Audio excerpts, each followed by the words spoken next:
ቁጣን ነው፣ ችግርን ነው የምናስተላልፈው፣ ስቃይን ነው የምናስተላልፈው። ለምን የጸሎት ቤት የለንም? የመንበርከኪያ ስፍራ የለንም? አይኖቻችን ቅዱሳኖችን አያይም፣ እመቤታችንን አያይም፣ መላእክትን አያይም። ቤታችን የጸሎት ቦታ ስናዘጋጅ ስዕሎቹን በመንበርከክ ልክ ነው የምናደርገው። በምን ልክ ነው? በመንበርከክ ልክ። የሥላሴን የመድኃኔዓለምን በመቆም ልክ እናደርግና በርከክ ብለን መጽሐፍ መግለጫ ያህል ቦታ እንተውና ተጠግተን ወደ ስዕሉ ከስር ደረቅ የጥጥ ፍራሽ እናድርግና እዛች ላይ በርከክ ብለን መጽሐፍን በግራ እጅህ ይዘህ በቀኝ እጅህ ወደ እግዚአብሔር እንዲዘርግተህ ወይም እንደዚህ ሶስት አይነት አዘረጋጋለ። አንደኛው እንደዚህ ነው፣ ሁለተኛው እንደዚህ ነው፣ ሶስተኛው እንደዚህ ነው። ይሄኛው ካንተ እንቀበላለን፣ ይሄኛው ኑሮዬን፣ እኔን፣ ቤተሰቤን፣ ጊዜን፣ ዘመኔን አንተ ማርከው ማለት ነው። አንተ ያዘው ማለት ነው። ይሄኛው ሁሉን ነገር ለሱ አሳልፈህ የመስጠት ጸጋ የምታገኝበት ነው።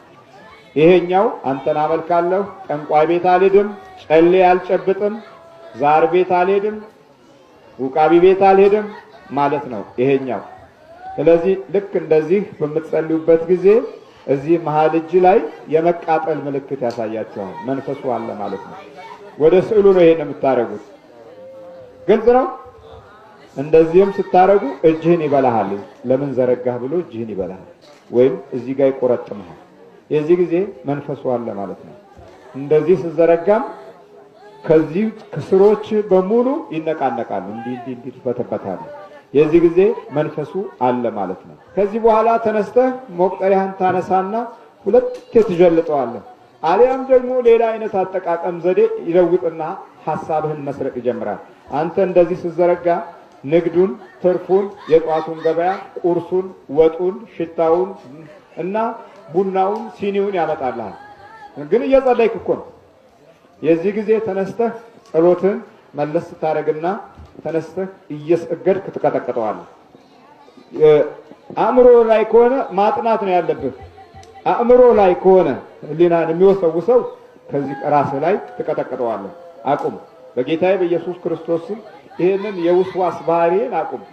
ከአምላኬ ከእግዚአብሔር እገናኛለሁ፣ ፈውስ እፈልጋለሁ፣ ምሕረት እፈልጋለሁ፣ አንተ አያገባህም እዚህ ውስጥ ብለህ በድንግል ማርያም ስም አስሬሃለሁ ካልከው በጥሩ ሁኔታ ትጸልያለህ ማለት ነው። ቀጥሎ መቆንጠጥ ይጀምራል። በምትጸልይበት ጊዜ መቆንጠጥ ይጀምራል።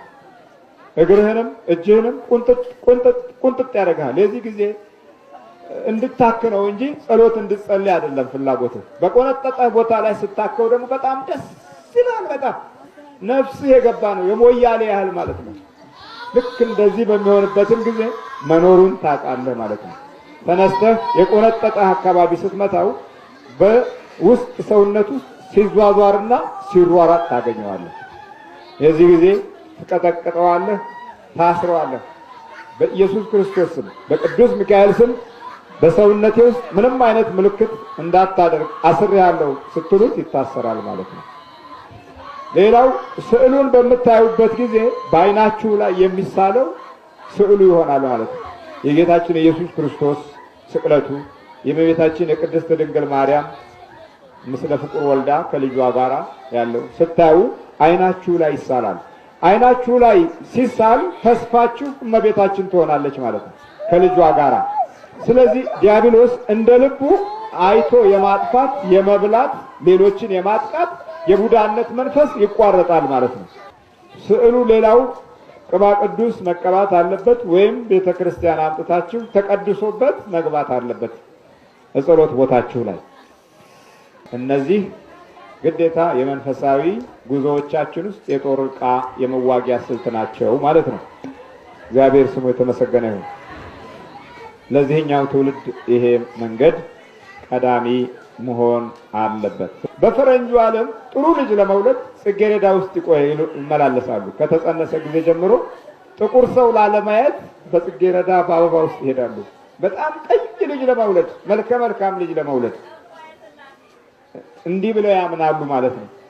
በጽንሱ ክፍለ ጊዜ የምታየው አበባ በልጁ ሕይወትና ተክለ ቁመና ውስጥ ውበት ይሰጣል ብለው ይገምታሉ። እኛ ግን እንደዛ አይደለም። ልጅ ሲወለድ እኛ ደግሞ በቤተ ክርስቲያናችን ልጅ ሲወለድ አቡነ ገብረ መንፈስ ቅዱስን እናያለን፣ ቅዱስ ሚካኤልን እናያለን፣ ቅዱስ ገብርኤልን እናያለን። ይሄኛው ትውልድ ጀበናና ሲኒ እያየ ተወለደ ነው። በቃ ጥቁር ጀበና እያየ ተወለደ። ይኸውና ልቡ ባህሪው ጠባዩ ጠቁሮ ቁጭ ካቦል ጀባ እስከ በረካ አንተ ያለህ ማነው ሚናካ ወድቋ ወድቀም ባንተ ተመካ ነው እኮ የምንለው። እንዲህ ያለ ባህሪ ባለው ቁመና ውስጥ የተወለደ እኮ ነው የተወለድን። ይህንን ነው የምንገልጸው። ስለዚህ ከመወለድ ባህሪያችን ጨምሮ ትልልቅ ጉዳቶች አሉበት።